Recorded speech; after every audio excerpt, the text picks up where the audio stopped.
վաղ թե ուշ, բոլոր մանրամասներով։ Երևի կհամաձայնեք, որ մեզնից յուրաքանչյուրը այս դահլիճում քիչ թե շատ, ուղղակի կամ անուղղակի առնչվում ենք այս բոլոր խնդիրներին, թե այստեղ Երևանում, թե Բաքվում պահվող բանտարկյալների հարցերը բոլորիս են առնչվում եւ այս պարագայում բոլորն էլ եւ այստեղ ներկա եւ մեզ հետևող դիտողների շրջանում շատերը իրենց ձևով եւ իրենց տեղում ինստիտուցիոնալ, անհատապես պայքար են մղում եւ որքանով է դա ստացվում կամ չի ստացվում,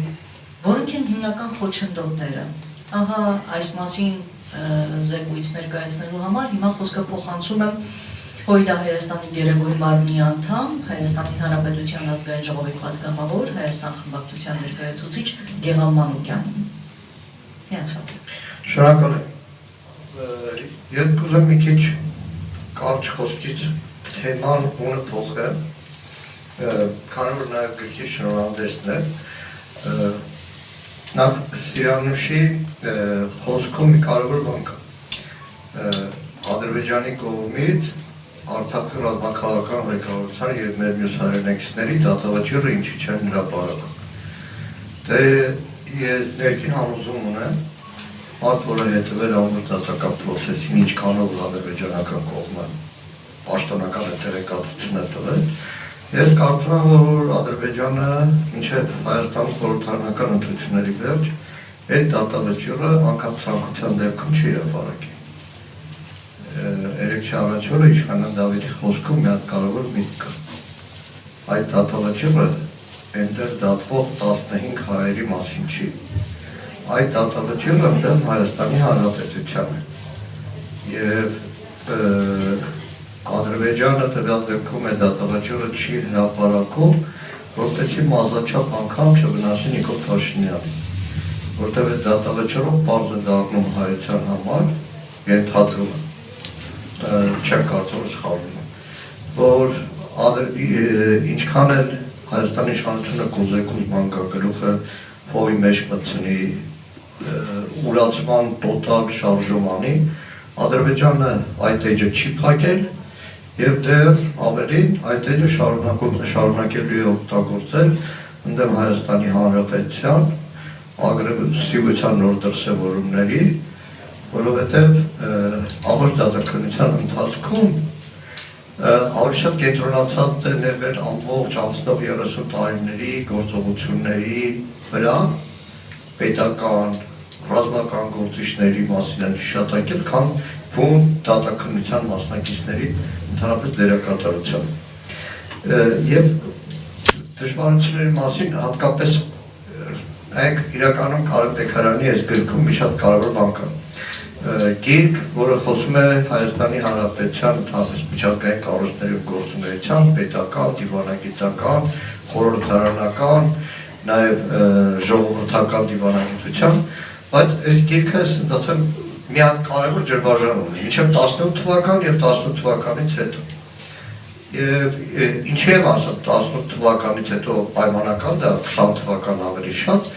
որովհետև այստեղ նստած Արմեն Աշոտյանը, Կարեն Բեկարյանը, խորհրդարանի որպես պատգամավորներ, Դավիթ Հարությունյանը ԵԽՎ-ում տարիների ընթացքում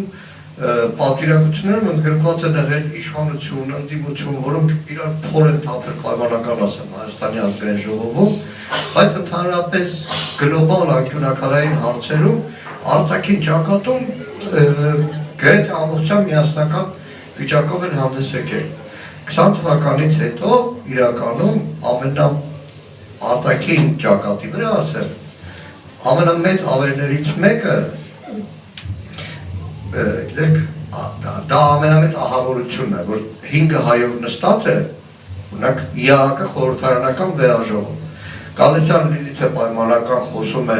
Արցախայցյան վերադարձի իրավունքի մասին, այն 4-ն ասում են, էսի մեր հետ կապ չունի։ Եվ բոլոր միջազգային ատյաններում, եւ ընդհանրապես այդ ճեղքը ամենաահավորն է։ Հիմա նույնը Բաքվում գտնվող ռազմագերիների հետ կապված միասնական օրակարգ չկա։ պայմանական ասում ճշմարության ազգային ժողովի նախագահի բոլոր այցերի ժամանակ մեկ նախադասություն պարտադիր կար, բայց մնացած դիվանագիտական, պետական, մնացած մակարդակները ոչ մի չկար, միասնական ճակատով չէր եւ այս առումով ինքը անդառնալի վնաս է որ պատճառում է։ Իսկ ներքին ճակատում դժվարությունների շարքը առաջինը Բաղդադ Սրբազանի ձերբակալումն է, կալանքն է, որովհետև իրականում իրավական համակարգը, որը դարձել է գործիք, այն տոտալ հսկողությունը, որ իրականացնում է իրավական համակարգը, հենարիտած քաղաքական գործիչներին կձերբակալեն, կալանավորեն կներին Գերար Արաշոտյանը, բայց նայեք ամենաահավորը Հայաստանում շարքային պարզ մարդը քաղաքականության հետ մազաչափ անգամ առնչություն չունեցող մարդը այսօր վախենում է գաղտնալսումից, այսօր վախենում է ոստիկանից, վախենում է ձերբակալվելուց, վախենում է մի վայրկյան անգամ ինչ որ քաղաքական բան մտածելու։ Քաղաքական գործիչներս կարող են ասել, այո, մենք անխոչ պայքար ենք մղել, այսքան կապվանդարկյալ, որևէ մեկը չի կոտրվել բանտում, բայց նաև մենք սառը դատողությամբ գիտակցենք, որ իշխանությունը շատ հարցում հասել է իր նպատակին, ինքը մարդկանց մեջ մտցրել է տոտալ վախ, որ ամենամեծ սպառնալիքն է այսօր մեր երկրում։ Երբ այսքան շատ ժամանակ չխլացել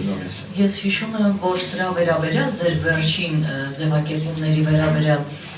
միջազգային քաղաքական իրավունքների շտեմարանում կա մի տերմին, Տաթևը ինձ կօգնի, եթե սխալվեմ, կոչվում է chilling effect։ Սա smart repression-ի, խելացի, այսպես ասած, ռեպրեսիաների գործիքակազմերից մեկն է,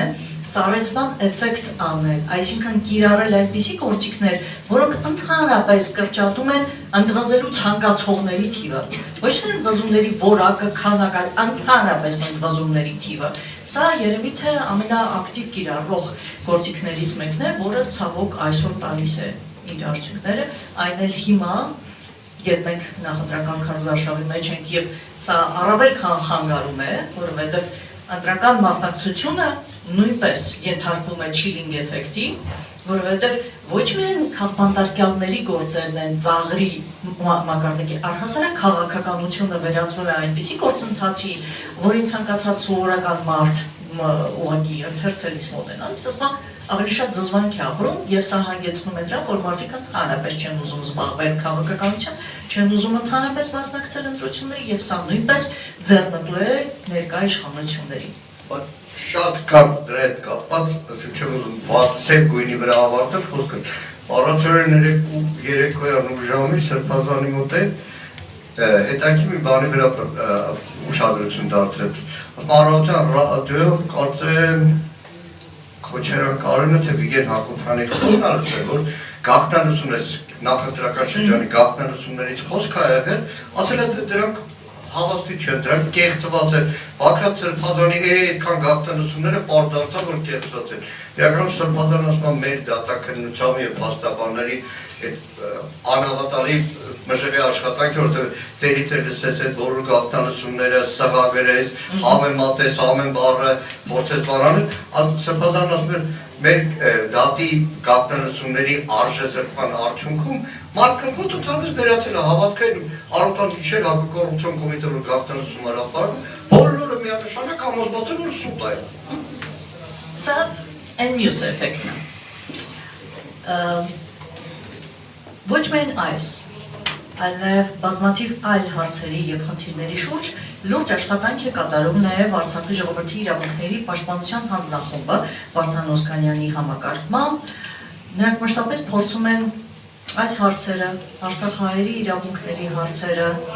մեր բանտարկյալների հարցերը հնարավորինս տակ պահել բոլոր հնարավոր միջազգային հարթակներում, որովհետև այսօր այս հանձնախումբը պայքարում է նույնպես երկու ճակատով։ Պետք է ջարդի միջազգային լռության պատը եւ պետք է ջարդի ներքին իշխանական դիմադրության պատը։ Երկուսն էլ հիմա զգալի աշխատանք են կատարում, որպեսզի արցախցիների իրավունքների հարց ընդհանրապես չքննարկվի։ Ոչ թե վերադարձի հնարավորություն, այլ վերադարձի իրավունքի հարցը գոնե։ Եվ այս առումով մեծ աշխատանք է կատարում այս հանձնախումբը, այս պահին զեկույցի համար խոսքը փոխանցում եմ Արցախի մարդու իրավունքների պաշտպան, Արցախի ժողովրդի հիմնարար իրավունքների պաշտպանության հանձնախմբի անդամ Գեղամ Ստեփանյանին։ Շնորհակալություն։